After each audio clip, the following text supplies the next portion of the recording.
art is emotion. Therefore, the use of film, I say, putting it together and making it have an effect on an audience is, I think, the main function of film. Certainly, if you take dialogue in a film, truly you are only borrowing from the theater, which is what, as I've often said, most pictures you see are photographs of people talking. Telescope. Brought to you by General Motors of Canada, makers of Canada's most popular cars and trucks, and Frigidaire appliances.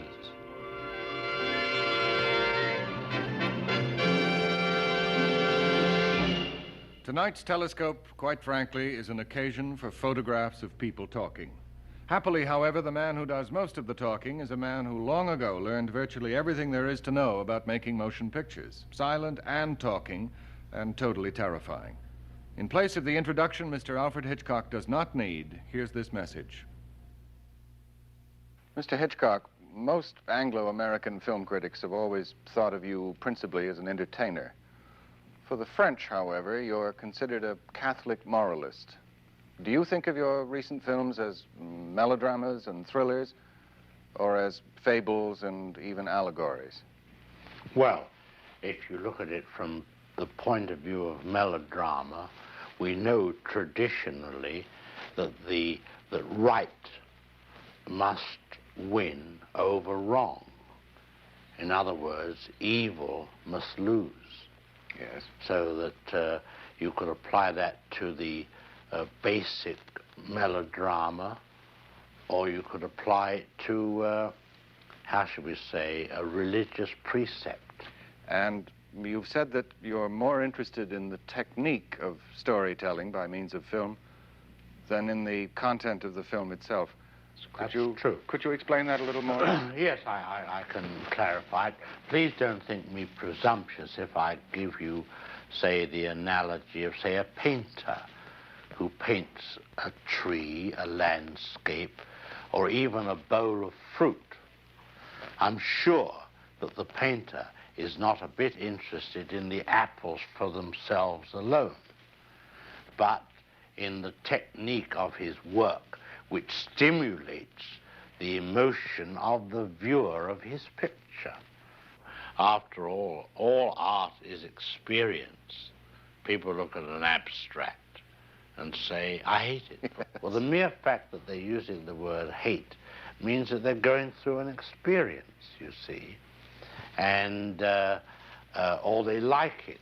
Therefore, if you apply these principles to film, as I see it, it is not the pure manner of the content. In other words, it's not the story. It's what you do with it. Not what, but how. How.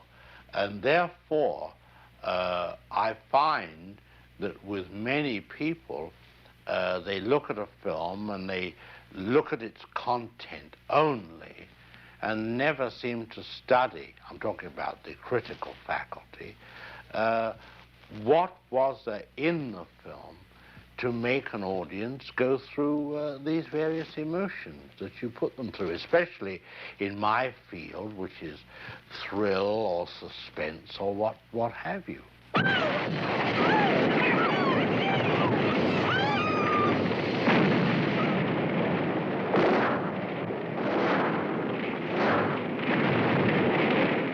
Sometimes one can almost say that the man who builds a roller coaster is an artist, because the grades and dives that he puts into it create the crudest and broadest emotions in the rider.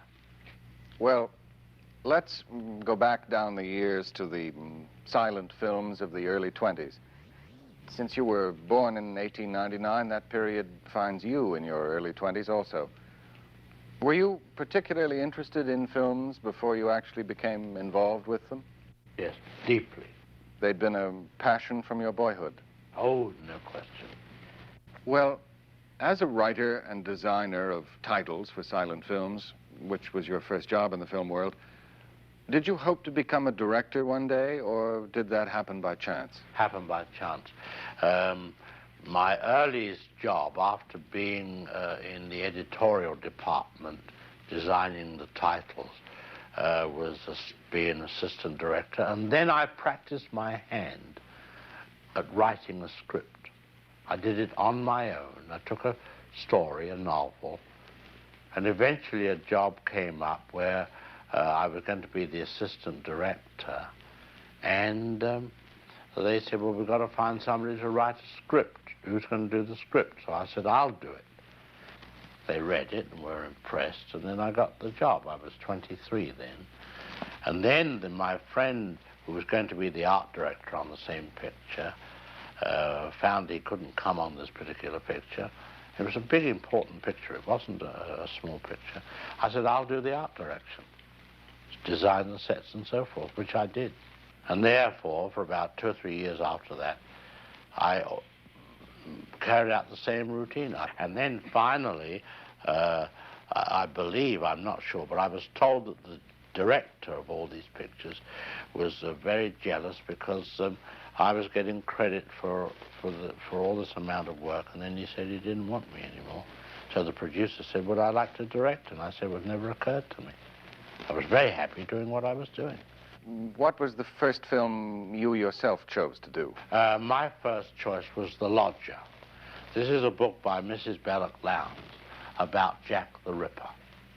The Lodger actually was a story in almost one interior. It was the landlady asking herself the question, is the man who is my lodger Jack the Ripper or not? And I remember in that film one of your first uses of staircases for dramatic effect, the lodger's hand coming down the staircase. Well, you see, those were substitutes for sound. Today, we wouldn't do that. For example, have I got time to describe you how the opening was worked? Yes, indeed. That's why we're here. I took the first 10 minutes of the film to show a piece of news and a body being dragged out of the River Thames, and how the reporter picked up the information, got on the phone, and then I showed what happened to that piece of news in all forms: broadcasting, wire service, scintillating running signs, the newspaper office, and so forth.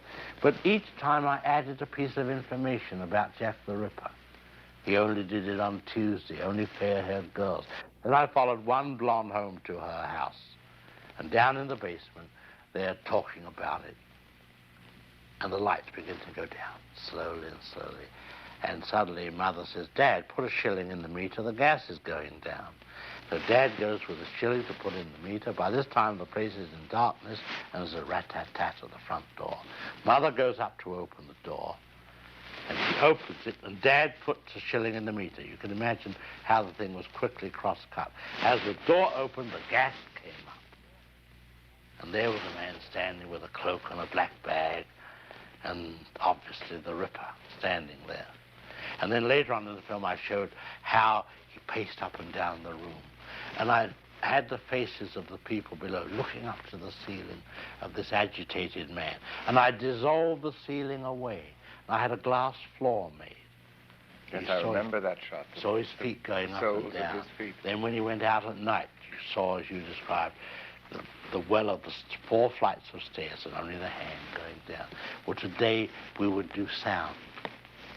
These were the resources one had to use as a substitute for sound. Visual substitutes for the sound in the silent picture days. And The Lodger was the first film, wasn't it, in which you made a personal appearance? It was in The Lodger, yes. And that was simply because there wasn't an actor available at the time? Yes, oh yes. We used to be able to hop in and do a bit if necessary. Well, after The Lodger, was there then a consistency of personal appearances? Well, the first big appearance again occurred in Blackmail. And since Blackmail in 1929, which was the first film with sound that you directed, audiences have enjoyed seeing you pop up briefly and unexpectedly somewhere in all your films. Except for Marnie, the current Hitchcock production, the most recent example was in The Birds.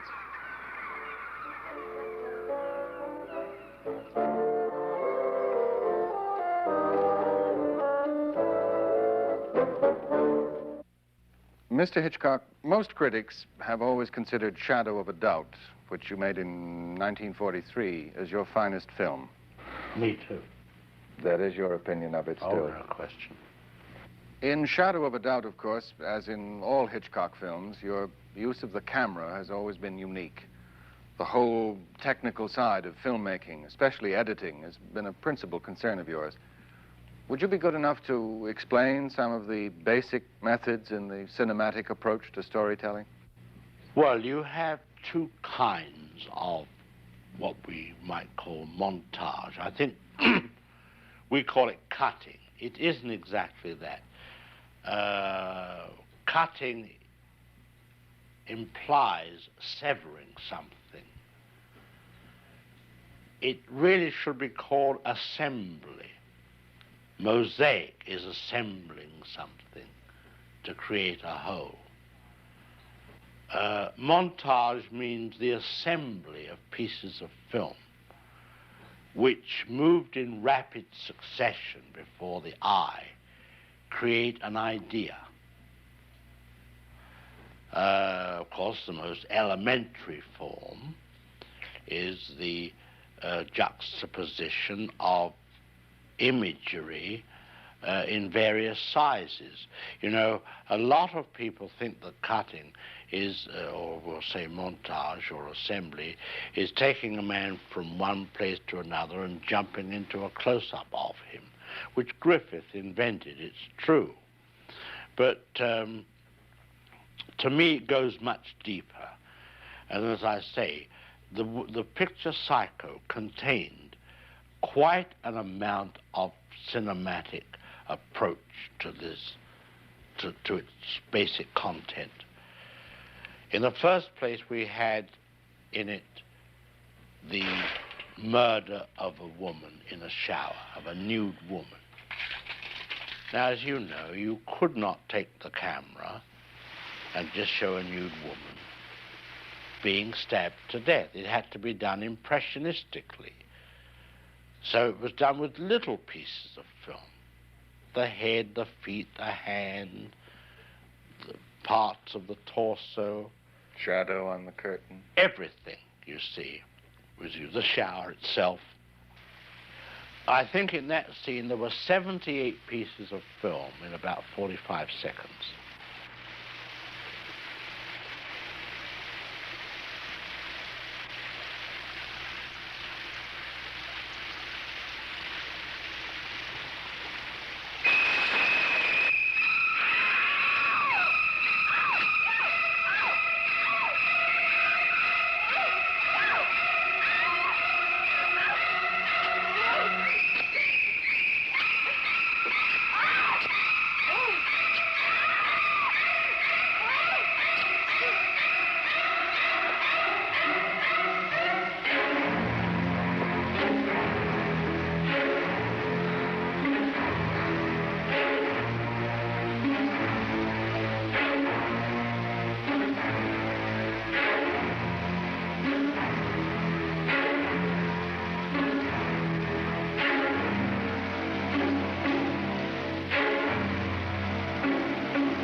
Now, that's one kind.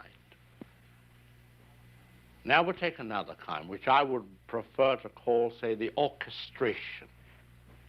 Loud notes, soft notes, and so forth. The second murder in Psycho was treated quite differently. It showed a detective coming up the stairs, the audience already aware that a monster was around. So they were apprehensive for him, but they didn't know when it was going to happen. So I have this man mounting the stairs in what we would call a medium shot, a waist shot. And he gets to the top of the stairs. Then I take the camera and put it very, very high. Way, way high. Above the ceiling, almost. As though we're looking down on the whole thing. And a little figure runs out with a raised knife. And the hand goes up with the knife into the air and starts to bring it down. Now remember, these are two tiny figures. Then the next cut is a big head of the man as the knife goes across his face. Now, this is size of image put together to create shock. In other words, if it were music, it would be tremolos on the violin and suddenly a brass instrument, which is the big close-up. And from that he fell and went back. So there's an illustration of using the size of the image to create shock, or whatever you will. Now the third way is what one might call pure cinematics, the assembly of film, and how it can be changed to create a different idea. Now we have a close-up. Let me show what he sees. Let's assume he saw a woman holding a baby in her arms.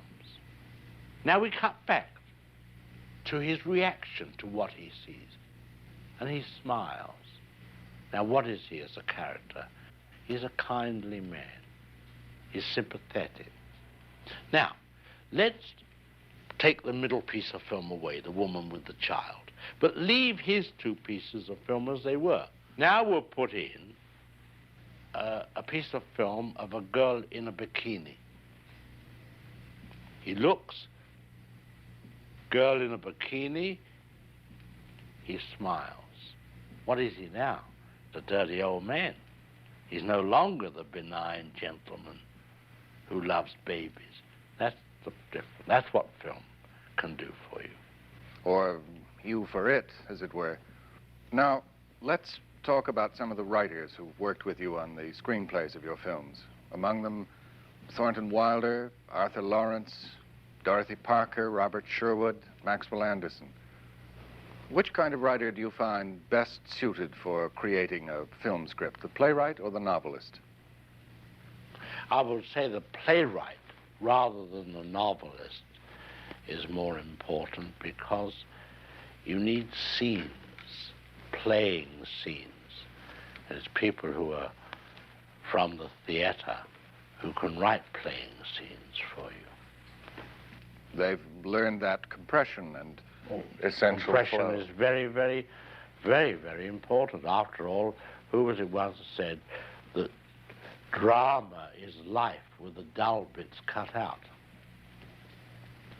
So compression and economy belongs to the playwright. It doesn't belong to the novelist. You know, he can go on for 1,000 pages. Quite so. Well, let us go on to further pictorial aspects of filmmaking. You first used color in Rope, I believe, and 10 of the 15 films you've made since then have been in color, though many producers seem to believe that a thriller should always be filmed in black and white. Which do you prefer? I prefer color because there's plenty to dramatize in the color. By not using color until you need it dramatically. In the same way, music is often valuable. Sure, I think music's very good, especially when it's needed for silence. The absence of it. Yes, of course. Obviously, you think very highly of the work of Bernard Herrmann. I certainly do. He's been involved as composer and conductor of the music in so many of your recent films. How do you and Mr. Herman go about examining the contribution of music to a film? Well, I don't know. As far as I'm concerned, he does as he likes. I'm brought in at the very beginning of the idea of the film. And by the time it has gone through all its stages of being written and rewritten and the final process of photographing it, I'm so much part of the whole thing that we've all begun to think one way. But I've always found with musicians that you're in their hands anyway. What can you do? So very often I've been asked, not necessarily by Mr. Herman, but other musicians, they say, come down, I want you to know what you think of this. And you go down and you say, well, I don't care. They say, well, we can't change it, it's all scored. So the next time you take good care to say, well, can you play me some and let me hear some of it before you go to the expense of an orchestra? Oh, no, you can't. You can't play it on a piano. It's not possible. So that there is no way to find out. So you are in the hands of a musician. Well, Psycho is a very good example of the, if I might put it, the freedom with which Hitch thinks about music. Originally, the plan was, in our discussions, not to have any music over any of the murder scenes. However, I differed with Hitch about this and felt that music was needed. And when the music was recorded and we were dubbing the film, when we got to the murder scenes, we ran the scenes without music. And then I suggested to Hitch that I would like to show him the same scenes with music.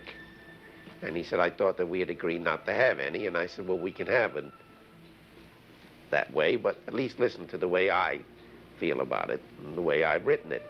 So we ran it with the music, and he said immediately, we must have the music, of course. And I said, but you were against it. He said, oh, no, all I made was a poor suggestion.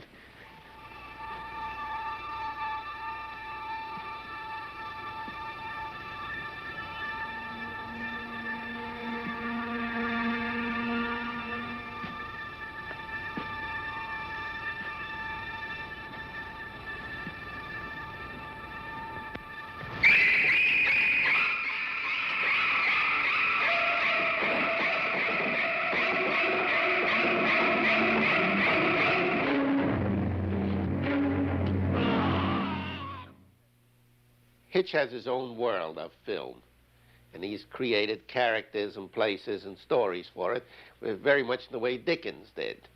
It's not a question of whether it is a real world or an actual world, but it's a world that has been imagined and realized. Dickens was able to do it through the page, and Hitch does it through this film.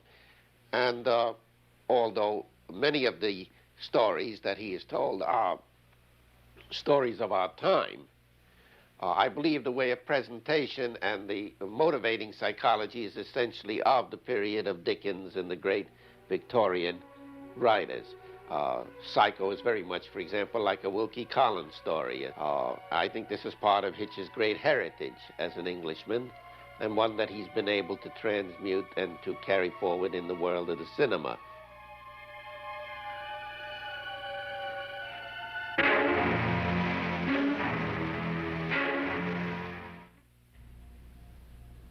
Next week, part 2 of Telescope's talk with Hitchcock.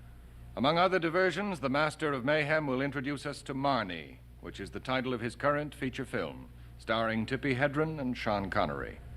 Marnie is the story of a girl who is a compulsive thief. And she does various jobs and then runs up against a man who falls for her, knows she's a thief, and engages her in his company, and he courts her. But he's a little disturbed when he finds out that she's robbed him as well. It's real sort of late Victorian Edwardian type of hero, you know. Very strong, very meaty. It's a very intriguing yarn. Fletcher Markle for Telescope.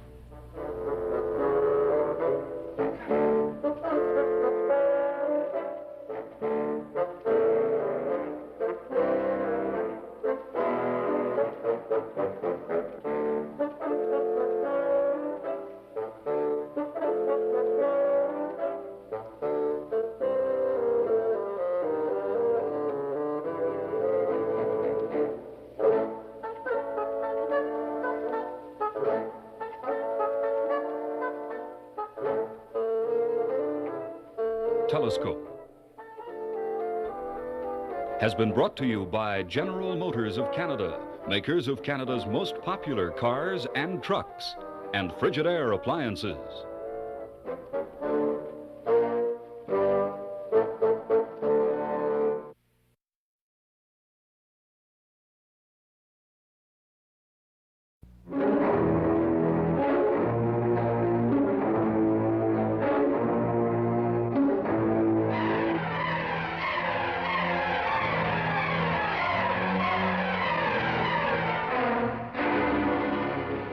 More blood? Can you go on? More blood, we've got more. We've got to go much more down there. We're cutting. That's out of the picture.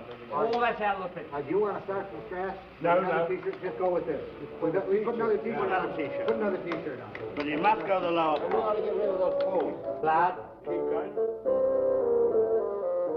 Along with his activities as a producer-director of theatrical films, Alfred Hitchcock is the host and impresario of a long-run television series.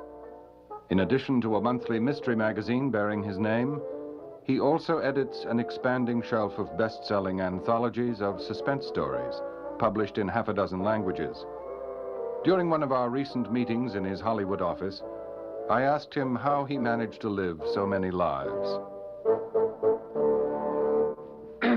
With all these enterprises demanding attention, Mr. Hitchcock, how do you find time for such projects as the monograph you've just completed on the motion picture for the Encyclopedia Britannica?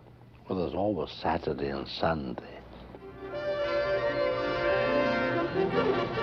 Telescope. Brought to you by General Motors of Canada, makers of Canada's most popular cars and trucks, and Frigidaire appliances.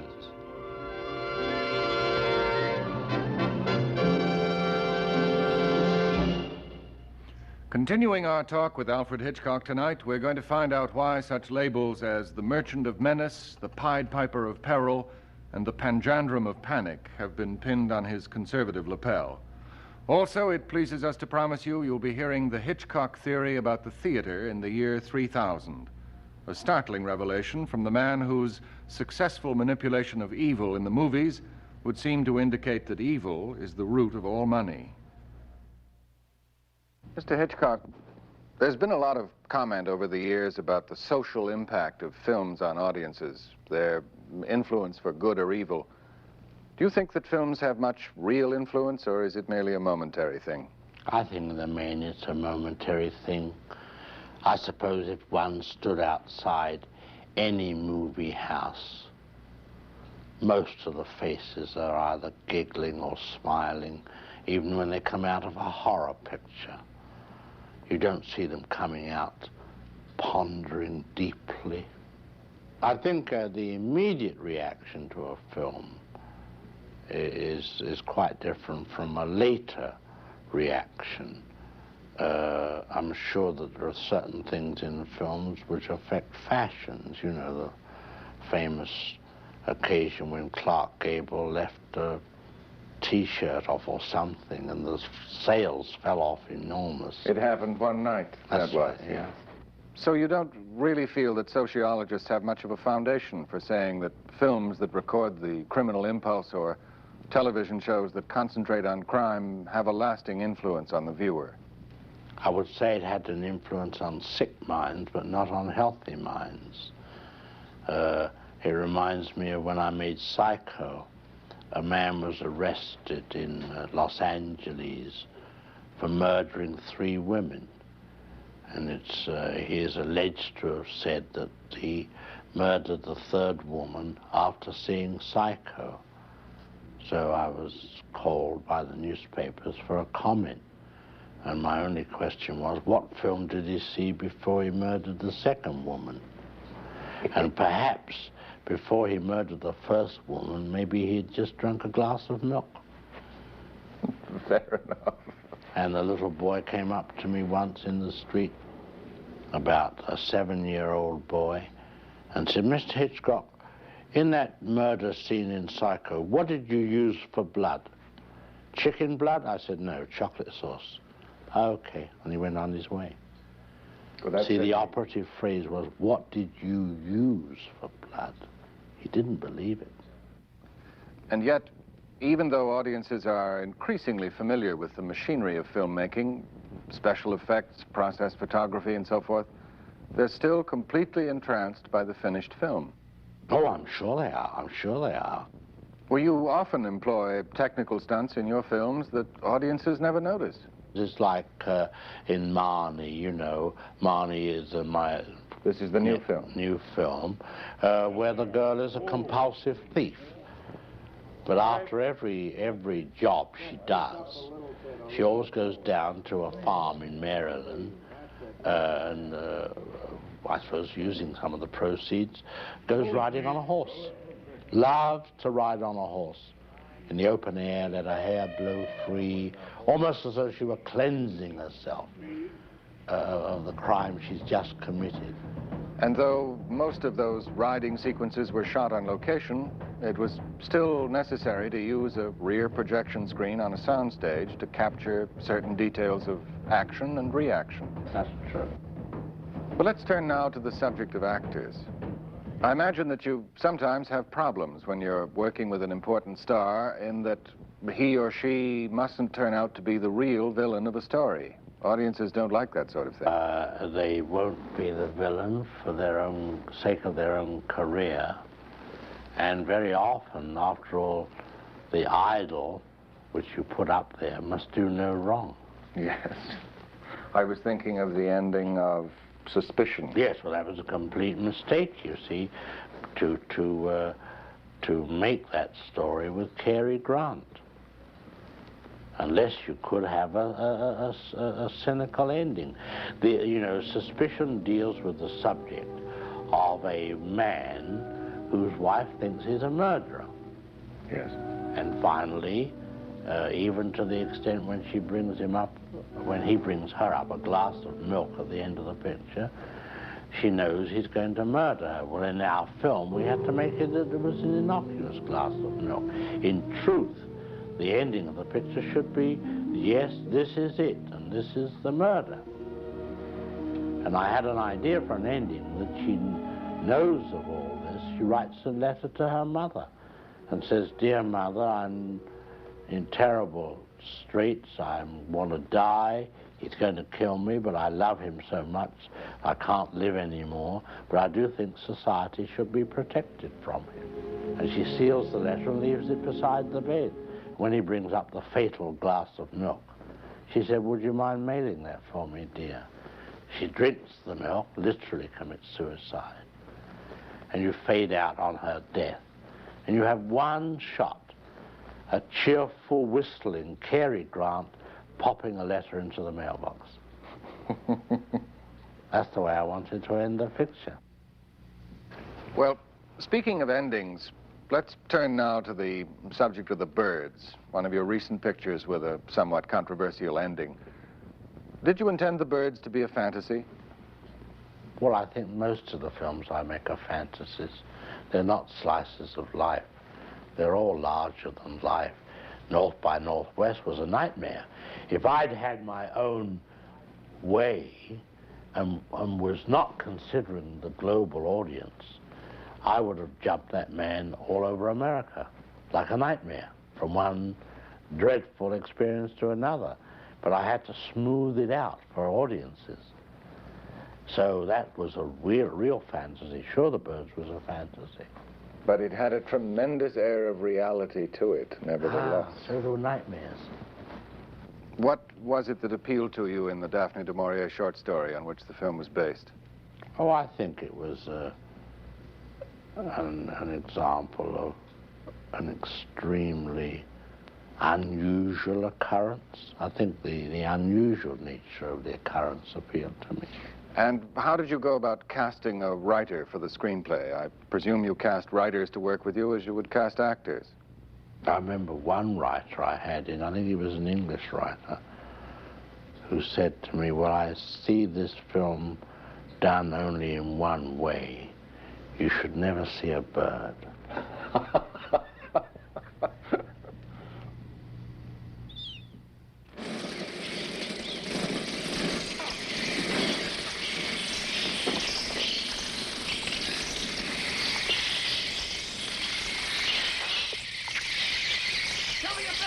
Cover your eyes!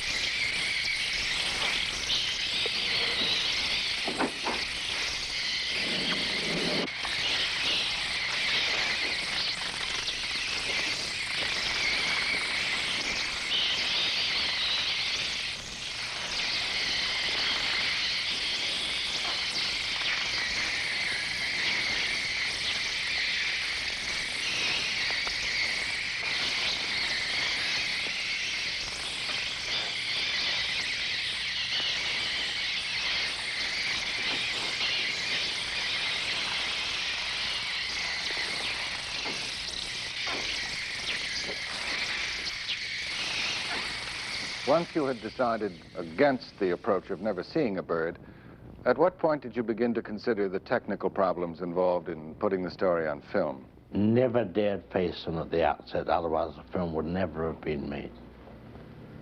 We had to play it by ear. Well, at what stage did you finally have to turn your attention to technical considerations? Oh, at the beginning of the picture, but they were so involved that we were well on the way in the shooting that we had to face up to these enormous technical problems. In the film as a whole, there were about 28,000 birds used, 3,000 of them trained, 30 of them specials, and about 4 leading actors. Corbis was a very, very good actor, one of the Ravens. And he had to peck someone, he never missed a take. He was on cue every time. In fact, in some of the scenes where we had the crows chasing children down the schoolhouse street, they were superimposed on the original film. So they were shot against a plain background in the studio, from one perch to another across the screen. And they got so used to the commands that they were anticipating them. When the cameraman said roll them, they flew before they should have done. So they had to end up by not giving any verbal commands at all. They were very smart.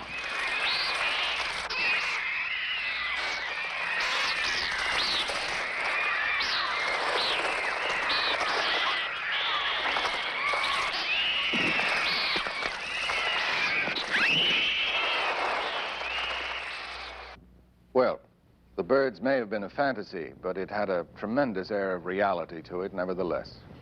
Well, don't you see, a nightmare is very vivid. And I've always taken great care to be accurate in all detail, no matter how fantastic the situation might be. Now, people have said to me, and this is where the accuracy bothers me, people say to me, Mr. Hitchcock, why don't you make more costume pictures? I'll say for a very simple reason. Nobody in a costume picture ever goes to the toilet. Now that means that it's not possible to get any detail into it, just as much as people say, why don't you make a Western? And my answer is, well, I don't know how much a loaf of bread costs in a Western.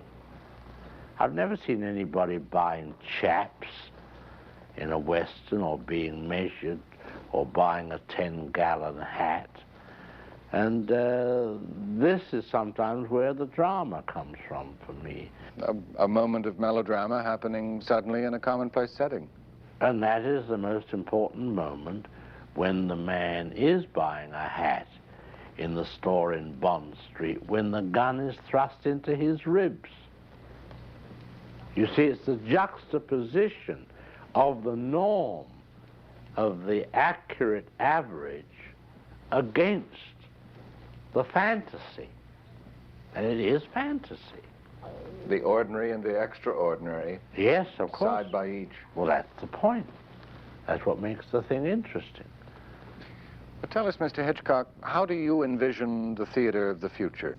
I see the possibility, maybe in the year 3000 or something, that people go to be entertained, if entertainment is still needed then, and they go into a big darkened auditorium, and they are mass hypnotized.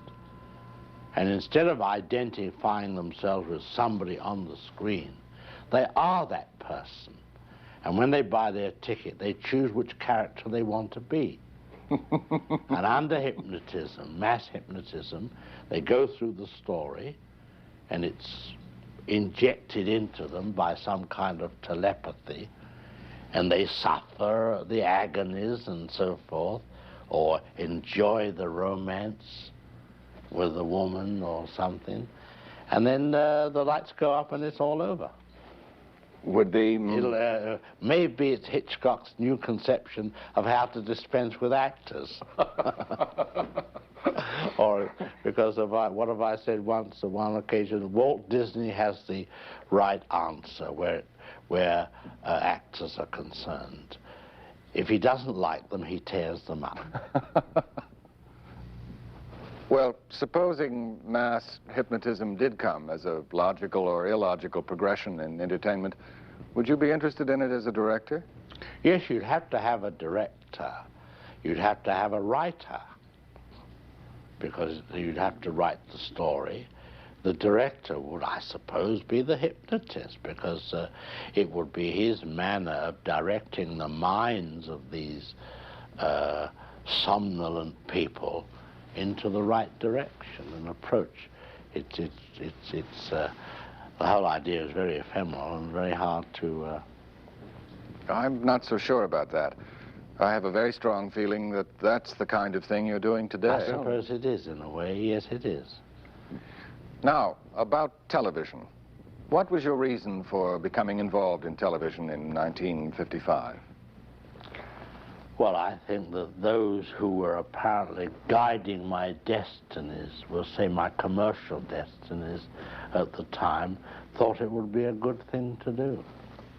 And in many ways, of course, they were absolutely right. We're about to start our 10th year.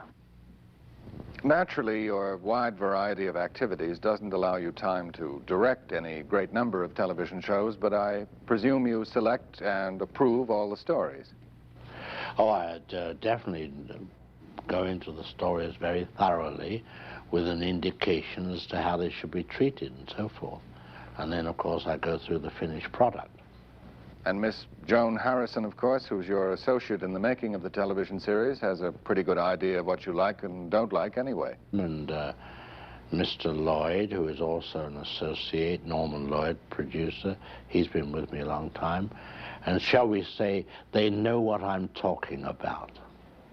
Hitch, a wonderful thing about a man with so definite a point of view and so definite a personality, at the same time, he is most respectful of other points of view within that orbit, so to speak.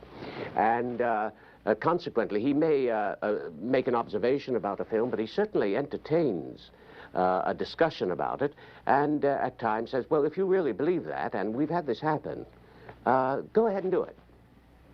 Our particular kind of television film is not as easy to make as people would sometimes think, because it's not just a simple crime thing. It also has to be a study in character. And the kind of story that Hitch most likes to make, which is a story in which innocent people get involved in something terrible, very often which they themselves have not brought about, but which just happens to them, requires character building. Yes. As well as keeping the suspense going. A Hitchcock film usually happens, the story is usually about very sort of normal people, seemingly, in rather usual circumstances. And the exterior of the situation is usually rather sort of plain and steady world, you know. It is an extreme world. And into this, something very unusual begins to creep. And as it begins to happen in a most, almost simple sense, actually, Hitch, who has a wonderful eye, actually has the most simple use of the camera, but it's always has what we call camera logic. It's always always the right place. Into this world, danger begins to creep, and with it a kind of humor that this danger brings along with it, so that at times you're fairly certain that you're going to laugh, but then you're frightened, or you're frightened or horror-struck, and then you laugh. You must have a basic sense of humor about it, because that's what you're doing. You're doing it deliberately to scare people. And after all, there's no difference between my making Psycho to scare people, with tongue-in-cheek, shall we say, than a mother who says boo to scare her 3-month-old baby. What's the difference? I've never known any man who enjoys making films more than Hitch. It's just, it's so much part of him. It's so, the enjoyment of it is an example of how life should be. And I can't think of him doing anything else. I really can't imagine us doing anything else. Hitch has always been very tactful about directors. I'm sure that many times he must have felt that he would rather like to direct a certain sequence all over again himself, but he's never said so. Just as much, you know, as he'll never come on the stage, you know, when one of the television directors is directing a show. He feels it's embarrassing for them, and he's perfectly right. I have a strong impression that the real Alfred Hitchcock is not at all like the macabre and mischievous gentleman on the TV screen. No, of course not. You've said that you're a very shy person, Mr. Hitchcock, which is not at all the public's impression of you. Would you care to comment on that? Well, I am shy, you know. I'm not very gregarious. I don't mix with a lot of people. I don't think I'm very good in the company of a lot of men. Or, I don't know what it would be like among a lot of women. I don't know. But, no, we live a very quiet life, my wife and I. You know, I come to the studio, I do my chores, and go home. And what do you do for relaxation and diversion? Make pictures. You read a great deal, I would imagine? Yes, but I don't read fiction. I read biographical material or historical or travel. But I don't never read fiction. You've also done a great deal of travel yourself, you and Mrs. Hitchcock. Oh, yes, we get around, yes, sure. Tell me, if you were not a filmmaker by trade, whose films would you be likely to enjoy and admire as a moviegoer? Well, I'm not a moviegoer, so I wouldn't know. Sorry to say. Well, let me rephrase I say that's a bad advertisement for our business. But let's say, who am I? I'm only one among so many. Well, if you hadn't become a filmmaker, what would you like to have been? I don't know, but I think with one's touch of hamminess, you know, that degrading side of me, the actor, I think perhaps it might have been amusing to have been a criminal lawyer. Mr. Hitchcock, what is your definition of happiness? A clear horizon, nothing to worry about on your plate, only things that are creative and not destructive. I think that's within yourself. Within me, I can't bear quarreling. I can't bear feelings between people. I think hatred is wasted energy. And it's all non-productive. I'm very sensitive. A sharp word said by, say, a person who has a temper, if they're close to me, hurts me for days. I know we're only human. We do go in for these various emotions, call them negative emotions. But when all these are removed, and you can look forward, and the road is clear ahead, and now you're going to create something, I think that's as happy as I would ever want to be.